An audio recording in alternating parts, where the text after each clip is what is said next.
في أحد الأيام أرسل الكاتب الساخر براند تشو رسالة إلى أينشتاين بيقول له فيها: لقد زادنا علمك تعقيدا، لأنه بيقدم حل المشكلة وفي المقابل بيخلق قصاد الحل ده مشاكل تانية كتير. للأسف يا براند تشو أنت وقعت مع الشخص الغلط، لأن أينشتاين هيرد عليك رد.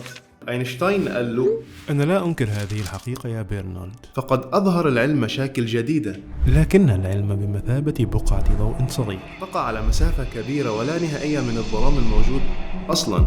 وده معناه بكل بساطة يا صديقي إن المشاكل أصلا كانت موجودة بالفعل، لكن إحنا ما كناش شايفينها. كانت العرب قديما بتصنف الناس لأربع أصناف. الصنف الأول هو شخص عارف وعارف إنه عارف، فدوت عالم فخذوا منه. والشخص التاني هو رجل عارف ولكن مش عارف إنه عارف، فدوت شخص ناسي فذكروه. والشخص الثالث هو شخص لا يعرف وعارف انه مش عارف، فدوت طالب علم فعلموه. والشخص الرابع هو شخص مش عارف ومش عارف انه مش عارف، فدوت احمق فاجتنبوه. انا مستحيل اغلط، انا اذكى واحد في العالم. واعتقد يا صديقي في وقتنا الحالي احنا ممكن نضيف نوع خامس بقى موجود بكثرة حوالينا، او يمكن هو الاغلبية العظمى حوالينا. هو شخص مش عارف ومصر انه هو عارف، فدوت جاهل فاقتلوه.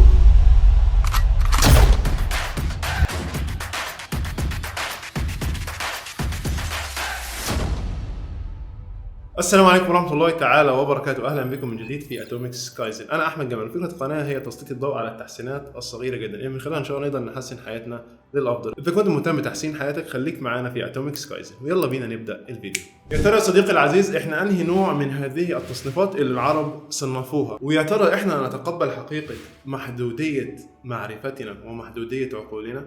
وإزاي هنقدر من معرفة هذه الحقيقة من إن إحنا نحسن حياتنا ونطور حياتنا للأفضل إن شاء الله تعالى؟ هنجاوب على كل الأسئلة دي إن شاء الله وأكثر من خلال الفيديو دوت اللي هيكون دسم شوية وهتكون الأفكار اللي فيه عميقة. عشان كده تأكد إنك تشوف الفيديو للنهاية علشان تفهم ما مدى محدودية معرفتنا وعقولنا وإزاي نقدر نستفيد من دوت في التفكير السليم وتحسين حياتنا إن شاء الله للأفضل. الإمام الشافعي يا صديقي العزيز بيقول: كلما أدبني الدهر أراني نقص عقلي، وإذا ما ازددت علما زادني علما بجهلي. مين بيقول البيت دوت يا صديقي العزيز؟ الإمام الشافعي، اللي هو كان بحر من بحور الأمة في العلم والثقافة، وكانت الناس بتروح له عشان تاخد منه المعلومات. هو اللي بيقول: كل ما علمي زاد كل ما جهلي زاد.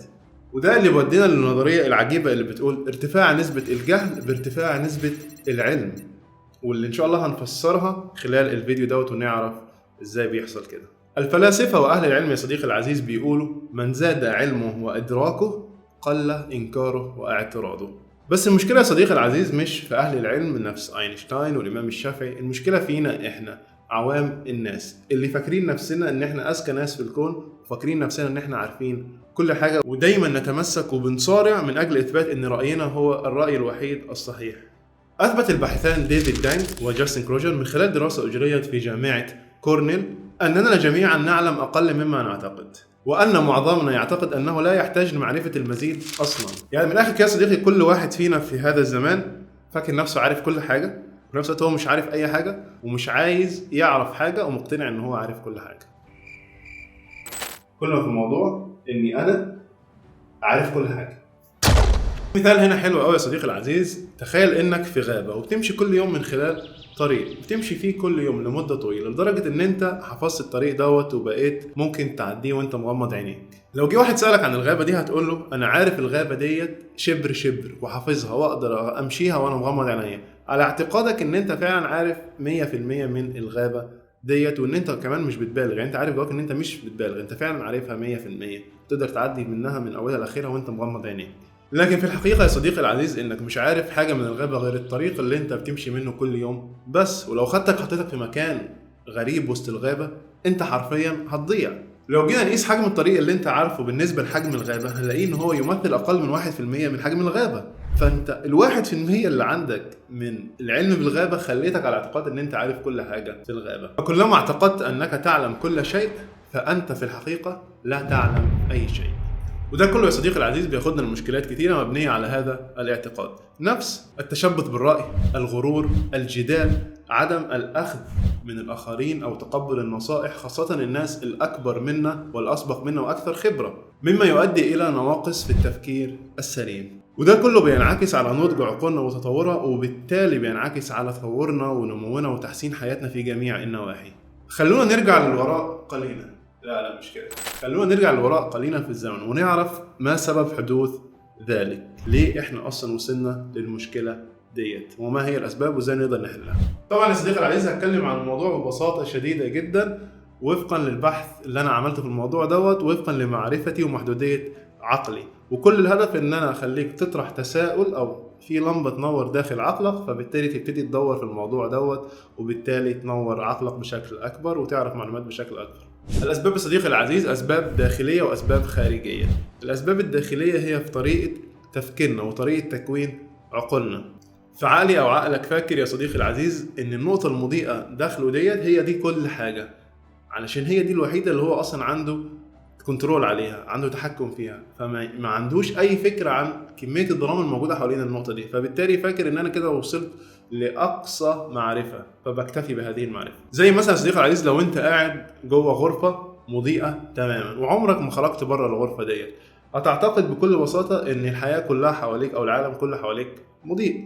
لكن ببساطة يوم ما تخرج بره وتدرك الظلام الموجود بره، هتعرف ان العالم كبير جدا وشاسع، وان في ظلام حالك بره، وانك انت لا تمثل ولا 1% اصلا من العالم دوت، والاضاءه الموجوده داخل الغرفه لا تمثل 1% من العالم دوت. السبب الثاني من الاسباب الداخليه وهي ترجع بقى لامور نفسيه او ترجع لنواقص في النفس، امراض نفسيه. ان انا عايز اثبت حتى من جوايا عارف ان انا غلطان، بس انا عايز اثبت ان انا صح او ان انا رايي صح علشان افهم الخصم، علشان اشعر بالاهميه، عشان ابان قصاد الناس ان انا المنتصر. وده سبب نفسي محتاج لعلاج نفسي في النواقص الموجودة في النفس. الأسباب الخارجية يا صديقي العزيز واللي بتفسر زيادة نسبة التشبث بالرأي في وقتنا الحالي وظهور ما يعرف بعصر الفلاسفة، فالكل بقى فيلسوف زمانه والكل بقى عارف كل حاجة والكل مش عايز يتقبل معلومة من الطرف الآخر. وده يا صديقي العزيز بسبب سهولة الوصول للمعلومات وكثرتها وسطحيتها. فالوصول للمعلومة دلوقتي يا صديقي العزيز يعتبر هو الأسهل عبر التاريخ.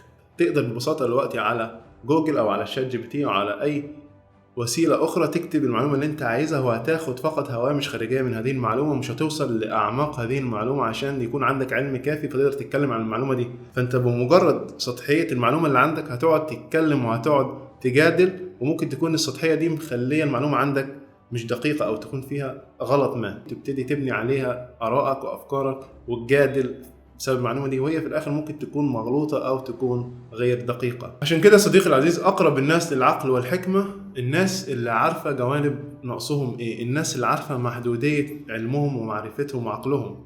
الناس دي هي الناس اللي هتقدر تطور وتحسن من حياتها، لأني أنا عارف إن أنا ومعترف إن أنا ناقص في النقطة دي، فهبتدي أطور وأحسن نفسي فيها. أنا مش هكتفي، أنا هفضل دايما في حالة سعي للاستزادة والتعلم وطلب العلم. ده طبعا هينمي ويحسن أحد أهم الأعمدة الأساسية في شخصية الإنسان وهوية الإنسان وهو العقل. فأنت لما تطور عقلك وتحسن عقلك ده كله هينعكس على جميع جوانب حياتك. لو خدنا الموضوع يا صديقي العزيز من الجانب الديني هنلاقي أن القرآن الكريم والسنة النبوية في أماكن عديدة أمرونا بالعلم وطلب العلم والاستزادة في طلب العلم. وكمان هنلاقي أن القرآن الكريم أمرنا بالتواضع. طبعا لا يجتمع التواضع مع الغرور ومع التشبث بالرأي ومع ان الانسان يكون فاكر نفسه هو اذكى واحد وهو اللي عارف كل حاجه. يا ترى بقى يا صديقي احنا انهي تصنيف من التصنيفات اللي قلناها في بدايه الفيديو؟ اعتقد يا صديقي العزيز ان احنا جميع التصنيفات معا. فاحنا الشخص العالم فيما نختص وفيما نبرع في حدود علمنا ومعرفتنا من غير غرور او تشبث بالراي، واحنا الشخص الناسي اللي هو كان عنده العلم دوت ومع الوقت نسي فمحتاج حد يفكره. واحنا برضو طلاب العلم ان احنا معترفين ان احنا مش عارفين المعلومه دي ورايحين لاهل العلم واهل الاختصاص عشان نعرف المعلومه ديت في جانب معين انا ما عنديش اي خلفيه عنه. واحنا كمان الحمقى اللي هو احيانا بيهيأ لنا ان احنا عارفين المعلومه ديت، لكن احنا في الحقيقه ما بنكونش عارفينها وبنصر ان احنا عارفينها، لكن لما بيتضح ان احنا مش عارفينها بنسلم بكده. لكن نحاول ما نكونش الشخص رقم 5 وهو الجاهل اللي احنا قتلناه 3 مرات لحد دلوقتي، مش عايزين يكون موجود ده في حياتنا، او مش عايزين يكون على الاقل احنا الشخص دوت.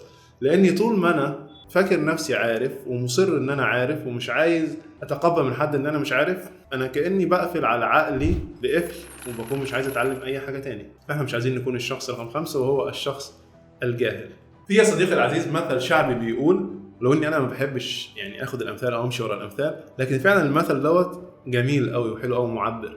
بيقول حين قسم الله الارزاق لم يرضى احد برزقه. مفيش حد راضي برزقه ولا عاجبه حاله، لكن لما ربنا قسم العقول او وزع العقول كل انسان رضي بعقله وحس ان عقله دوت هو اذكى عقل في العالم. لو في يا صديقي العزيز ضوء صغير او نور بسيط جدا نور في عقلك بعد مشاهده الفيديو ده، اتمنى ان انت تدعمني بلايك واشتراك علشان الفيديو يوصل لكل الناس، وعشان اللايك والاشتراك دول بيساعدوني على الانتشار ونشر المزيد ان شاء الله. اللهم انا نسالك علما نافعا ورزقا طيبا وعملا متقبلا. شكرا يا صديقي العزيز على وقتك الثمين الذي لا يقدر بثمن. كنتم في اتومكس كايزن، تحسينات صغيره مستمره بفضل الله تعالى وتوفيقه تتحول الى نجاحات باهره. في امان الله.